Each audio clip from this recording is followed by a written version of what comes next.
Bu kirib kelganimizki, biz shu yoshlikda endi nima deydi, butsi bo'lmaydi, uydagilarga qarab olib ber deb tura olmaysiz. Endi oilaviy sharoit og'ir bo'lsa, agar pozvolat qilmasa, men o'shanda kelganimda, varataga turganimda qo'lqopsiz turganman-da, ko'rsangiz, borib trnovkalar qilib, keyin trnovkadan bolalar bilan qaytardik. Shu Kadish va bozorlarda yurganimizda nima deydi, ani bozorchilarni perchatkasi bo'lardi, bitta pupirishkalar bor, kichkina mashina. Kartoshka, piyoz qop tashiydigan. Shunaqa kiyib ko'rdim, qarasam, ani rezinkaga o'xshaydi, qarasam, qopda ushlaydi.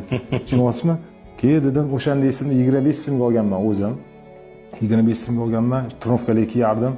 Keyin mendan keyin ikkinchi varataram bo'lardi, A'zam degan sinfdoshim. Bu ham keyin, zo'r ekan deb keyin billa olib kiyganmiz. Shuni udar o'tardi, undan ko'rsangiz tepganda qopdi.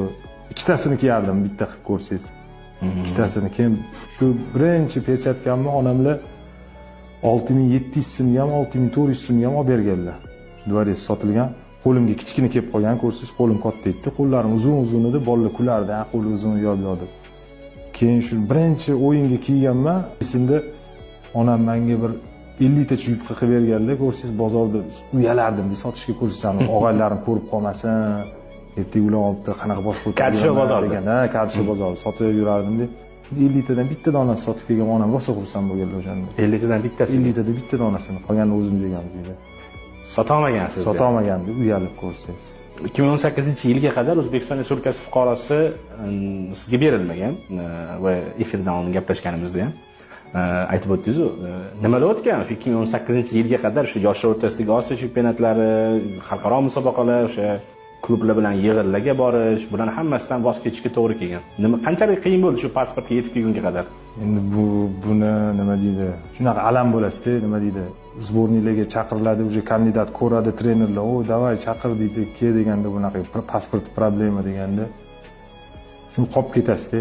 Ani u joylarga chiqsangiz ham posolstvoga borib viza olasiz. Viza olganingizdan keyin ular ko'rib nima bu deydi. Pasport ko'rib nimaligini tushunmaydi ular, ko'rsangiz.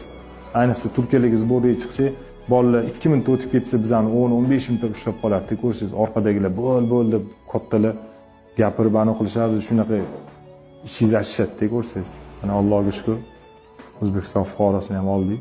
Allohga shukr. Mashalga borganimda ham Sanjar Quvvatovga rosa havas qilardim-da. Shu darajagacha yetib, shunaqa inson bo'ling. Olimpiskada turardi. Sbornilarga chaqirardi, rosa havas qilardim. Ularga sborni kiyimlar esingizda bo'lsa, Puma berilardi ularga. Puma perchatkalar kiyib kelganda rosa havas qilardim. Perchatkalarni stirkada borardim. Stirka kelib turilardi, stirka olardim, Pumalarni kiyib